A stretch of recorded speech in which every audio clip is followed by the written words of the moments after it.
Hey guys, welcome to another Six Sages Gaming video. Today we have for you a series between the Ice focused discard deck with has Lightning and Earth as well in it, and on the right Matt is going to be playing the Fire Earth Final Fantasy VII aggro list. His list can be found on our YouTube channel. We just recently did a deck spotlight on it, and the one that I am playing on the left, again, we put it up on both Twitter and our Facebook page at Six Sages Gaming for both, so you can find those lists there. Now, we are doing something a little bit differently. We're going to try to add commentary to our best of three matches, kind of per the request. So it's very late recording this, so I do apologize for that. But if this is the style that you guys want to see going forward, please make sure to let us know by either dropping us a comment or dropping us a like. It takes a bit of extra work, but hopefully I've gotten out the kinks now that we can do this for every video going forward. So let's get into the match. We played a couple turns here out of the way.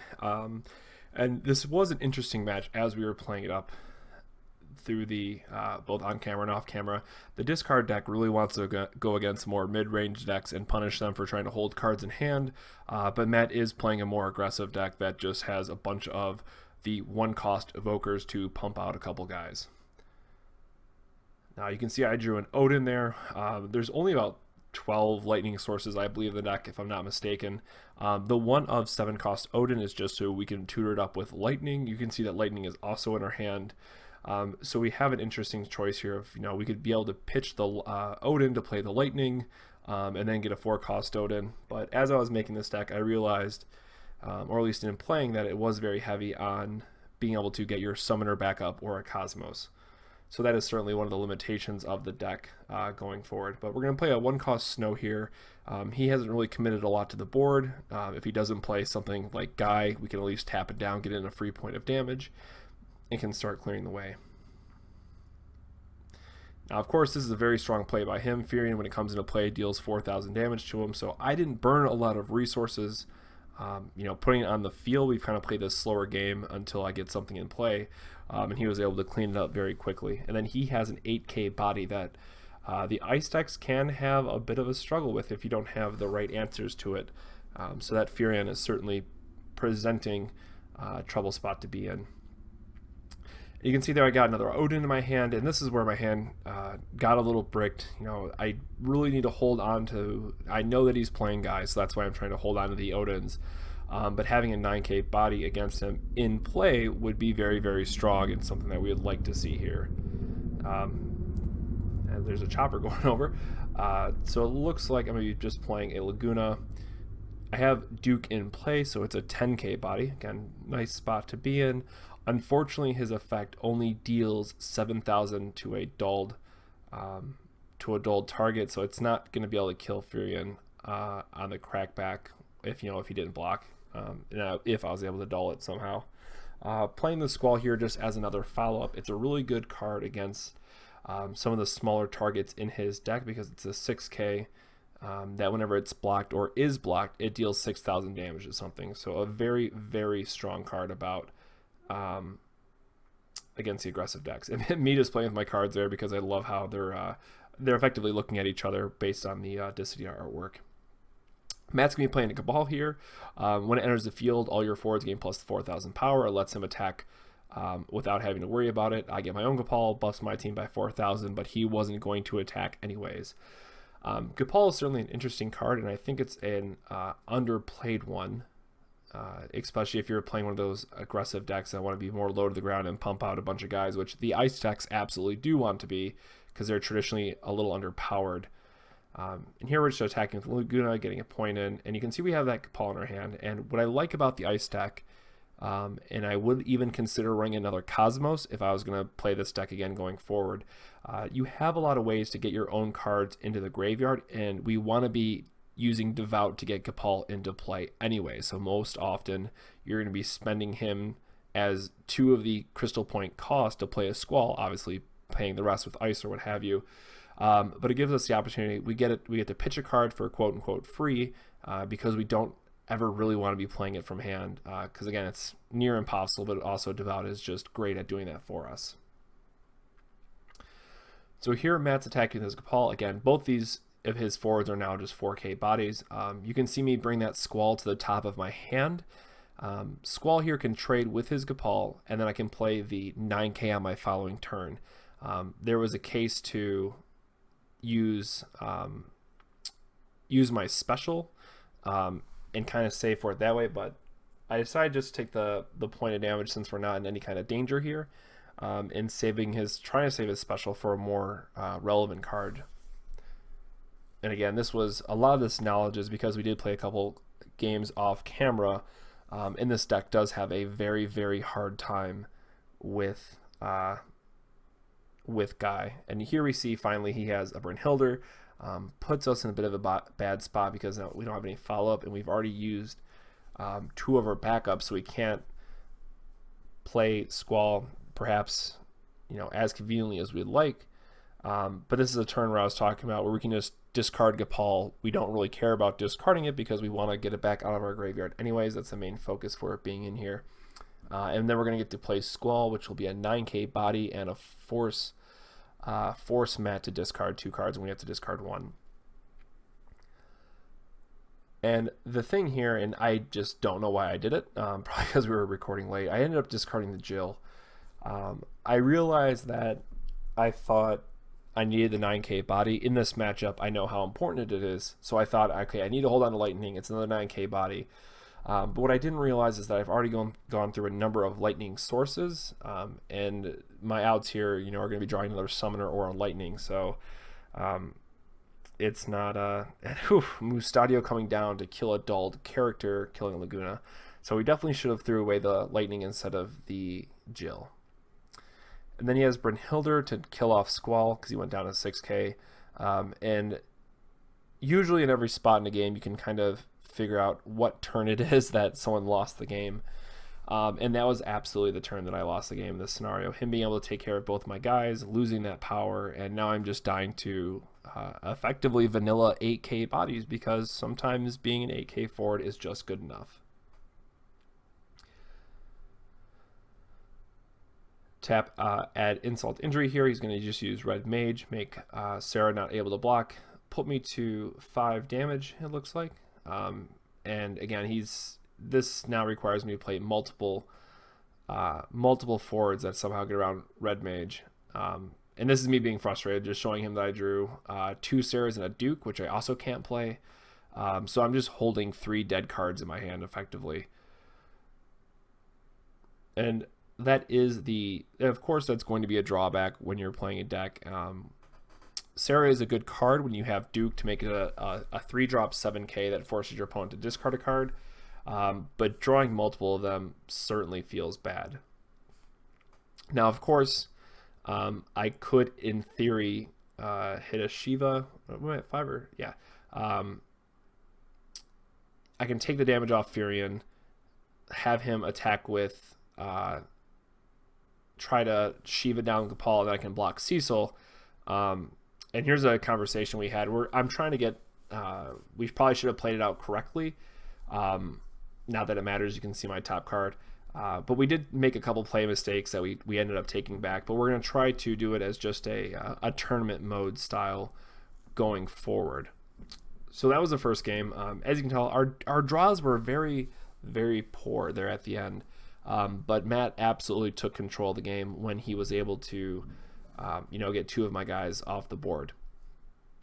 So we decided that we're going to roll between games because we want to treat this as 3 best-of-1 games. And, best of 1 is going to be the official format of the game going forward. So that is something to keep in mind. And we wanted just to give a perspective of, again, treat this video as 3 best-of-1 matches that just happen to be all in one video.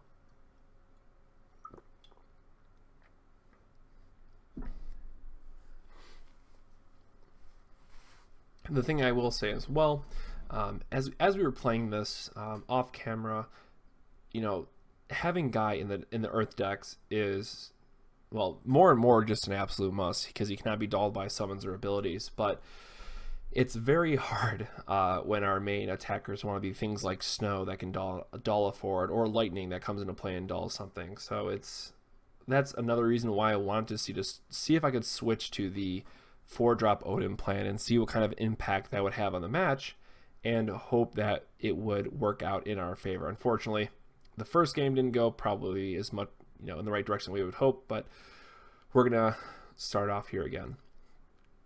I definitely kept more of a greedy hand on this one.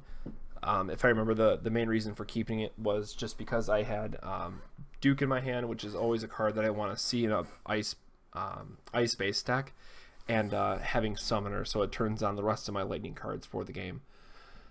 Summoner is a card that I never really got to use a ton, but I put it in the deck for the same reason that Devout's in the deck and such. You can play these backups early, get value out of them by generating crystal points with them, and then later in the game you can do some high value turns, or where you basically cheat the system by being able to play a Squall for free, play an Odin for free. Yes, you lose the backup in the process, but what you gain out of it is going to be a huge swing in your favor.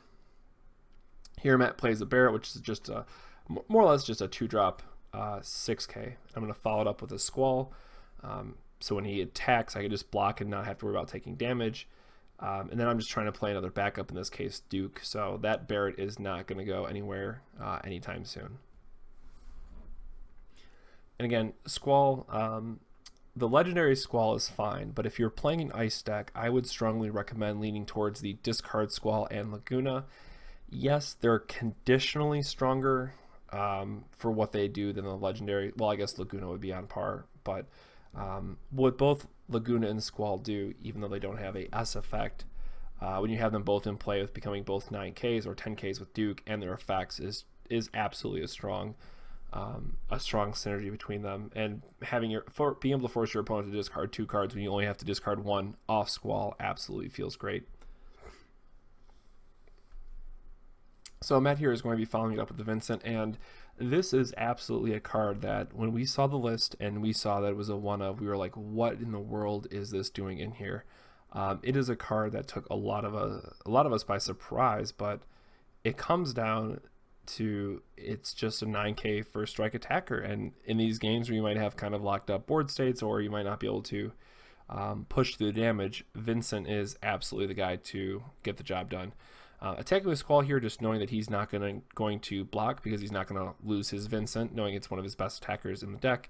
And I knew I was going to have a Sarah to follow up with, which again is a 7k because of Duke, so it's going to still be able to wall off his Barret.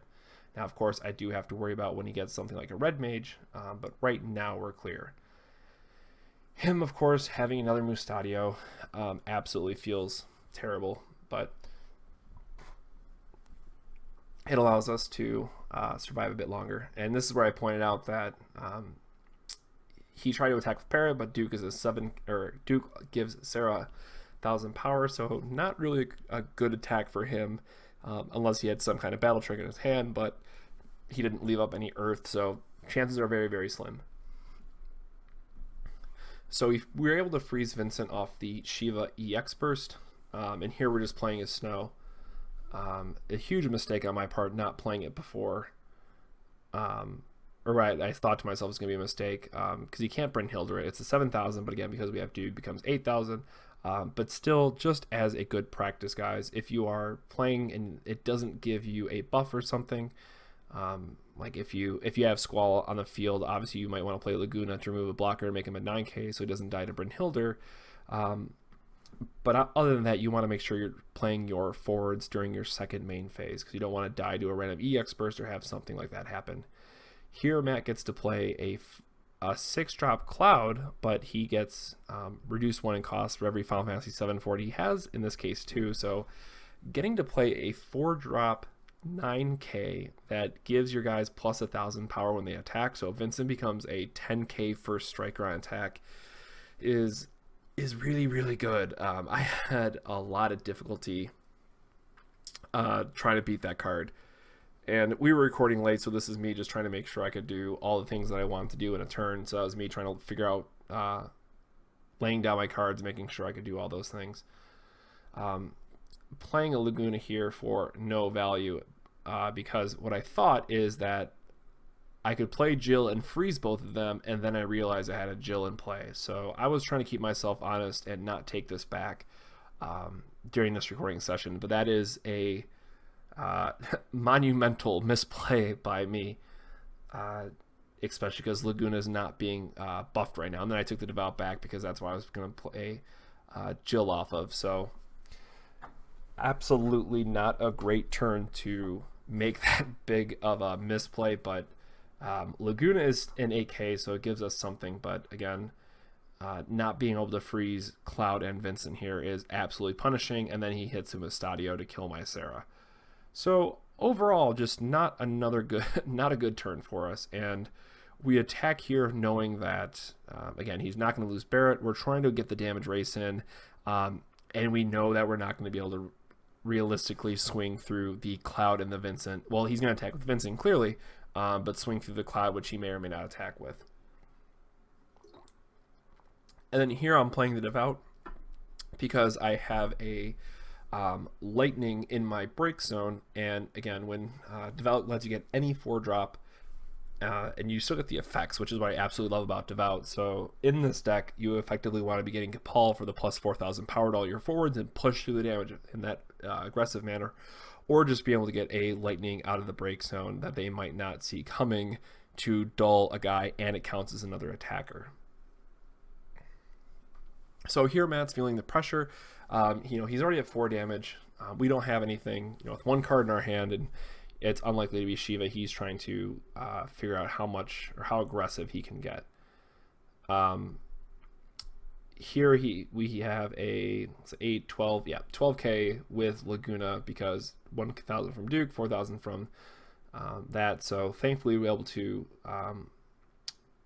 stop him for a little bit. Now Matt attacks here anyways. And I forgot at what point I realized it, but I just kind of assumed he had a battle trick. And in this board state, we're not worried about taking the point of damage. Again, it didn't really click until halfway through this, me just bricking on this decision. But it's like, oh, I have a Lightning in my graveyard or my break zone, so I can just tap down whatever he doesn't attack with, and we can just hopefully get exactly 3 points of damage in. Based on what he plays. So plays another land, tries to give himself another blocker, but we have that Lightning in our we have the Lightning already in our break zone, so we're feeling pretty good about it. So we get Lightning back, dull his Barrett, and then we ended up drawing the Jill, which lets us dull and freeze his other attacker, and then this is exactly for lethal. And again, that's what I always loved about the ice-based decks, is it gives you the opportunity to set up these kind of turns where your opponent might not be expecting it. And no matter what he would have flipped, we attack with Lightning first. He can't Brynhilder away the rest because they're 8,000s or better. So they just get through without any kind of, without having to worry about anything off the top. So a very interesting game how that one ended up playing out. And again, the discard not playing as much as a factor in these games. I think he played more in the off-camera. During that dice roll, I believe that was when I rolled a 5 and he ended up getting a 6. So it's die rolls were in my favor for a bit. But again, the Fire Earth deck, we were talking about it quite a bit. And it has red 13, which doesn't come up, it isn't very big in this matchup, but overall is a card that we were very surprised with. And we were talking about what is our more, what deck do we like for a Final Fantasy VII aggressive list? Do we like the more aggro version this one on the right is, or do we like the more mid-range lists with Light Cloud? And honestly, I have to say, if you're not playing a mid-range or control type of deck, and you're looking for a card that's going to be able to have an immediate effect on your board, Starter Cloud is a lot better than people are giving him credit. It hasn't come up in these matchups as much as I would have liked, but in our testing, even just in a few short games, and we were out at Pandemonium the other night, it was doing a lot of work for him. So it's going to be interesting to see what Final Fantasy VII cards we get, come Opus 3, because we have Sephiroth on the cover. But I'd be very interested to see how good or how long Starter Cloud will last in playability. But of course, Light Cloud is going to be good for quite a bit of time, just due to its versatility. So Matt discarding a monk, playing a Tama, and me just showing that I got the triple devout. And again, once I realized that devout could get back any forward, I originally thought it said ice only, because I knew that there had to be some kind of limitation on it. Once I found out that I could get back any forward, I'm like, oh, this is I love reanimator style cards, and this is a card to me that just speaks volumes of, okay, now every new set that comes out, what are the new 4-drops? What are their enter the battlefield effects? And that's something that we're going to have to make sure we're aware of, because cards like Devout just get better as more sets come out. Here we're just playing a Duke. Again, being able to discard a Gapal that we don't care about, so we can just Devout it back later, absolutely feels great. And we have a Squall, so hopefully we're going to draw Laguna at some point, so we can dull and freeze one of his forwards and make him discard 2 cards. And again, so this is where our deck kind of, it doesn't shine as much as we'd like. The ice deck really wants to, again, focus on punishing our opponents that might not have a lot of resources right away, and watching them play a heavy costed forward, and then getting to punish them with some kind of discard based effect, or getting the discard effect to make them have to wait turn after turn to play anything on the field. So our hand, again, kind of, it's great to have all the devouts in our hand, so we can have those multiple things that we keep getting back. But this is where I got a little bit stuck on trying to figure out what I would really want to tutor for. What kind of forwards do I want to commit to the board, because he hasn't played anything yet either. Do I want to just grab a Snow here and try to be aggressive that way? There was a bit of different things to consider. So discard the Squall, tap the Duke for 3 to get Snow, tap the Devout, pitching a Devout, and then tutoring up a 13 forward. And here we're just grabbing the baby Snow because we want to be able to activate the 3-cost special. A mistake I did make, that hopefully no one else will make after watching this. I forgot that you can only use his ability while he's blocking, so it's not as good as I would have liked to thought. But and here's where I shouldn't have let him take back his misplay, because I didn't take back mine. But we're trying to be a little bit more. Or originally our Duel series are more about explaining why that wasn't the right player or what have you. But if people do want to see the more tournament style, if you will, like how we're playing now, minus pointing out that play mistake, again, let us know. We'll try to be more methodical in our plays and making sure that we're treating it as a tournament. I did cut the audio for this, so obviously I get to record commentary, and we did just focus on playing a strict me versus Matt kind of game, where we're not talking a lot and we're just making sure that we're communicating what our plays are. And here's where I picked up my card and completely forgot that it is only on defense that he gets to use his effect, because being able to just get first strike in the pump here would have been absolutely great. It's hard to see what else is in Matt's hand. I think it was Mustadio and a Bahamut maybe. So I don't think Matt just had a lot of options here, so he's just trying to get something of mine off the board. And here we have a bunch of different options. And again, this deck again either wants to be A, playing discard, or B, playing cards that we know are going to put the tempo in our favor and let us swing through for a few points of damage. And when our opponent's just passing and just sitting on cards and resources, it can usually not be that great of a thing for us. And here we're pulling back a Squall. Not for a lot of value, unfortunately. It's mostly just because I want to force him to discard, because he only had 2 cards in hand, and just hoping that he doesn't get to draw anything. And again, really hoping we can hit a Laguna here sometime soon, so we can have a 9K on the field. And then we just discard our Lightning here, knowing that his hand is a little bit taxed. The 9K body we hopefully won't need at this game. And playing the 3-cost summoner here turns on our Lightnings for the rest of the game. So again, the point hoping to be we're ahead on this game, we're going to get in some points of damage, and then the 4-drop Lightning will wrap up the game for us. And here we have, you see me draw Laguna, and I really would have loved for him to play something here, because we do not, or rather we can't afford to lose Squall in this board state. Knowing Laguna is going to pump him to 9, we just kind of have to go for it and get in the point of damage. Thankfully didn't flip a damage or a Mustadio on either of those, like he's been doing to me these matches. But now we're really starting to pull far ahead. We have an Odin that we can play this turn. If we have a huge oops that he plays, we can follow it up with Laguna to dull and freeze, and then make Squall a 9k and Laguna a 9k, or 10 of course, because we have Duke. So we just need him to play, hopefully not only one card, get in some more points of damage, and really start to wrap up this game quickly. And I will say one of the strongest things about the fire decks, where they might be lacking a little bit, but they do have Red Mage, which can cause you some grief. And this is me completely forgetting that he had Black Mage. It deals 4,000 damage to a 4 when you put it into the break zone. Inconvenient for me.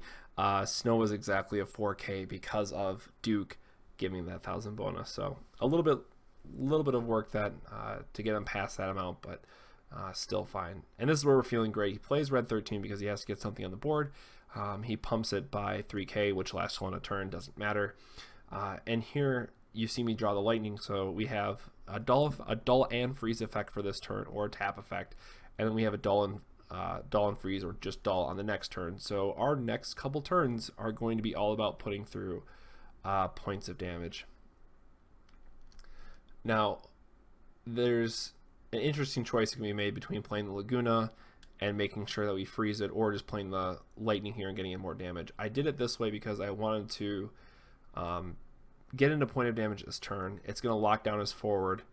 And you see me doing a little bit of a dance here because playing Laguna ended up being the right choice for me, strictly because it gave Squall out of that Brynhildr. So this is what I was talking about earlier, where sometimes you just want to play a card because it'll pump your guys out of what their answers might be. And of course, red 13 is going to be frozen for another turn, so it's not something that we have to worry about. Unfortunately, he hits the Mustadio here, killing our Squall again. So Laguna is going to drop down to a 7k. 7k? I forget what his base stats are off the top of my head now. Apologize about that. I forget how much he gets buffed by.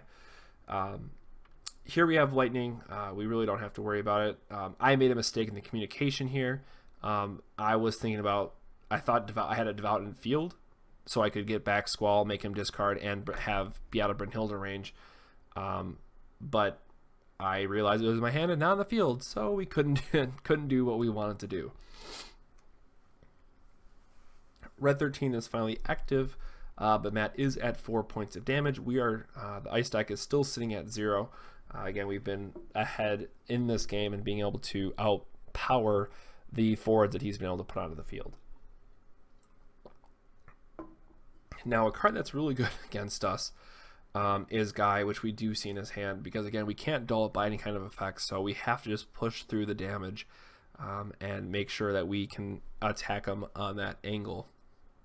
Things like Gapal can help break that. Again, it's kind of why I put the 4-cost Odin in. And here again, he forgot to attack before playing a forward. Again, always make sure you do that, just in case your opponent could hit something and make it a very bad time for you. Thankfully, here we do have the Devout, so we can very easily get back Squall, force our opponent to discard 2 cards. Of course, we have to lose one, but it also pumps Laguna to 9k, or again 10k because of Duke, and then we can easily push through the damage with him sitting on Guy because it's higher power. We draw our other Snow, which is still a fine card because it can remove red 13 as a blocker once we get more of a board state. But again, with staring down Guy, we need to really focus on 9k bodies to be able to break through that wall. And this is where I call out to him that he has to discard 2 cards, and then I only have to discard 1. And there's a little bit of missed timing in the communication here. Of course, I'd have to discard 1 first, which I do, but then he had a response. So his effect would technically resolve first before we ended up going to discard. But what he ended up doing is, I believe it was a monk that gave it plus 2,000 power, so I can't really attack through on this turn. And this is me just freezing down his red 13, trying to last a little bit longer and get some more guys on the board so we can hopefully swing through it for exactly 7 points again in a turn, but we have to make sure we're sculpting our hand for the next turn. Duel's his backup has an evoker. Looks like he only has 1 card in hand, so he's staring down 2 10Ks when all he has is Guy. And again, this is where Bahamut can absolutely be a devastatingly strong card.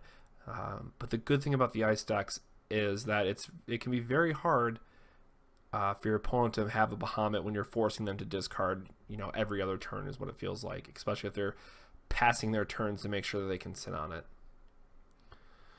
So here I'm just making sure that I'm casting my things right. I realize that he's tapped out on resources, and he's only drawing 2 cards a turn. 4 backups, not a great spot to be in. And I want to make sure that I can just get through by limiting his number of blockers on the next turn. So he goes up to 6 points of damage. I don't attack with Snow because I don't want to suicide him.